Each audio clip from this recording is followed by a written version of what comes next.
Hey, what's up, guys? Jag from Jaggy Sports. It is May 24th, 2022. And my, oh my, yesterday was a blowout. The Heat they started the game with 18-1, 18 points to 1 point for the Boston Celtics. Boston Celtics went on rampage, and the Heat just could not come back from that. I don't know what happened. I think the Heat are decimated by injuries. Also, the Boston Celtics are just the Boston Celtics. You can't deny the actual perfection that they're doing on defense. And like Stephen A. just said, I'll show you guys the clip right now. Basically, he's saying they're showing that they are the team to beat in the East. And as time goes on, that seems like it's correct, because you think about the fact that everybody's decimated by injuries, and then you have the inconsistency of some players, but all in all, Boston seems to come back from every single game. And so, it's one game Miami, one game Boston, one game Miami, one game Boston. Now it's going to become a 3-game series. The next, whoever wins the best of 3, right? I just think that this series might go 7 games. Stephen A. Smith, he predicted that a while ago. And I'm starting to believe that, because these two teams are evenly matched, very good on defense, and both of them were number 1 and 2 in the postseason. And basically, I don't know. It's kind of odd, but I had Miami to win the series, but I might look like Boston might do that. I'm not 100% sure. We will see. But yeah, I'd love to hear you guys' thoughts after I show you this clip from ESPN First Take, and tell me what you think. Who will win this series? Comment in the comment section. This is Jag from Jaggy Sports. The series, it's been like a great suspense novel. More twists and turns. What are we going to see tonight? Here we go.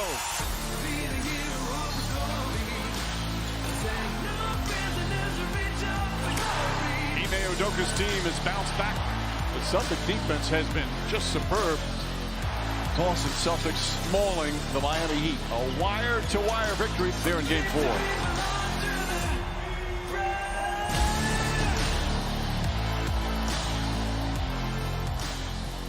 Good morning. What's going on, everybody? Welcome into First Take. Hi, Kendrick Perkins. You're feeling What's up, good Molly? today? Still in Boston? Just getting all those good, positive vibes. Your boys tying things up. Stephen A. making the trek back. And JJ 2 days in a row. I'm here. Aren't we Kendrick lucky? Perkins, little advice before the show begins. Stop looking down at your damn Oh, television my screen and goodness. look Leave straight us at us. alone. We see you. You don't have to see us all the time. We see you. Don't look down. Hold on. Look straight. Perk, just ignore him. Excuse me, are you running a master class on how people should dress, how they should act on TV? What's happening here? I just got off the plane, so I have excuses. Okay, I have Oprah. excuses. Okay. Please. I have excuses. Is that a turtleneck you wearing in about 70-degree weather? I'm just wondering. No, it's not. It's just, It just it's messes that with the dark beard. chocolate. You just can't see it. It's the I feel you beard, on that. too. I feel you on that. Yeah, Let's go. yeah. Let's go. Let's go. Mr. Chocolate. How many times are you going to tell me to let's go? It almost makes me not want to start the show because you're telling me what to do. Let's go. Celtics came hot out of the gate. The urgency was there, opening the game with an 18-1 run. The C's held Miami starters a 7 for 36 shooting and cruised to a 102-82 Game 4 win to even the series. It led wire to wire 2 days after Miami had done the same in a Game 3 triumph. Coach Udoka knew what was at stake. Understand what's on the table. This is a 3-game series now, and can't always just flip the mindset when we come off a loss and get a little desperate. And the guys talked about that in the locker room now.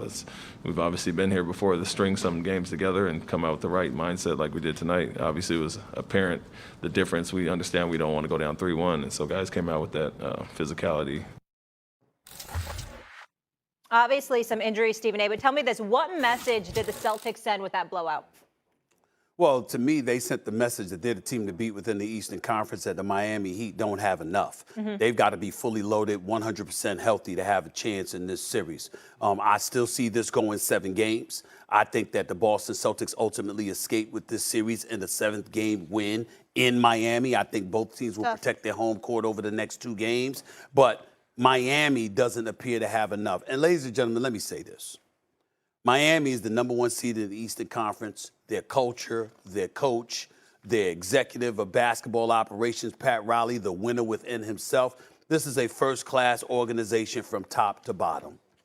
Last night, their starters put forth one of the most pathetic performances we've ever seen. Ladies and gentlemen, the starting 5 for the Miami Heat scored 18 points. I need people to understand the magnitude of what I just said. The starting 5 of a #1 seed in the Eastern Conference in the Eastern Conference Finals combined for 18 points. That's just pathetic. Victor Oladipo, your 7th man, coming off the bench to score more than the entire starting 5. It's pathetic displays of offensive basketball we may have ever seen. That's no excuse for it. Obviously, that's not going to happen again because that's an all-time low. That's an all-time low light. Okay, not a highlight, a low light. But in the end, what it comes down to is that it crystallizes this. That's clearly an aberration. It's not going to happen again to Jimmy Butler, Bam Adebayo, Kyle Lowry, and these boys, PJ Tucker and them. It's not going to happen again. But in the end, it says a lot about what they're lacking overall.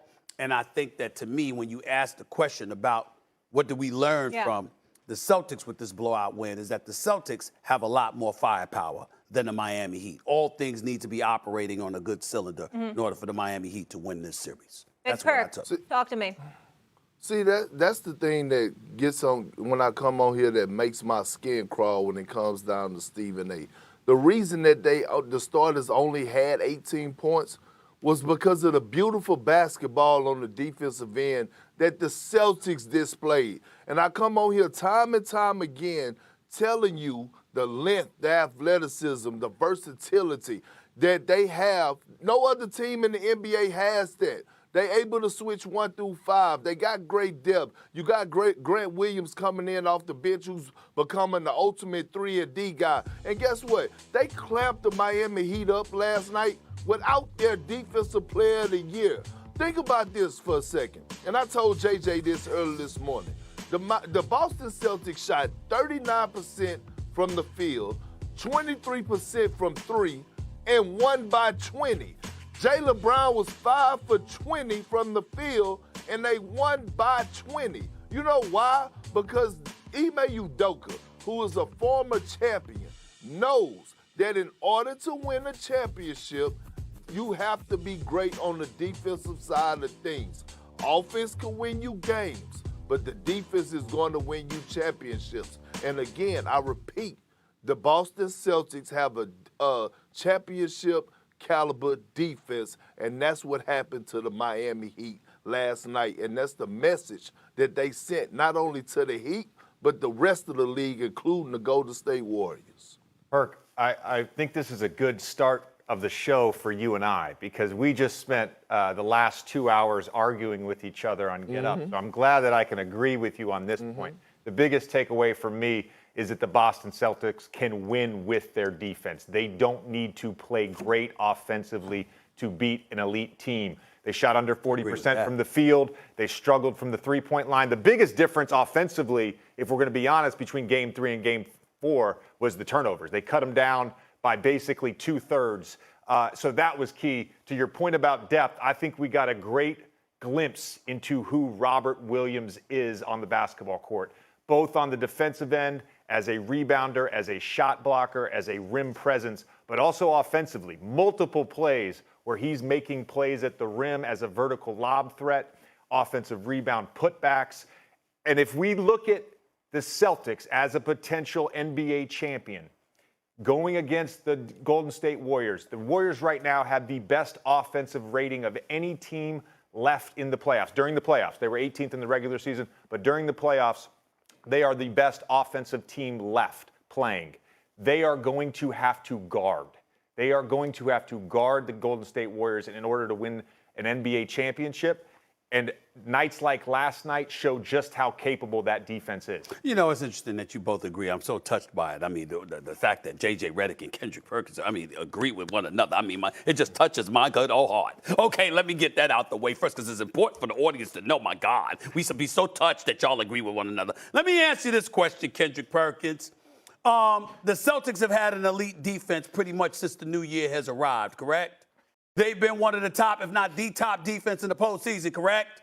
Yes. We've seen the Pistons have a great defense. We've seen the New York Knicks, the rugged New York Knicks when they were relevant in the 90s have an elite defense. We've seen the Chicago Bulls amp it up and had an elite defense. Tell me when's the last time you saw a starting five register 18 points? A starting five, 18 points. When?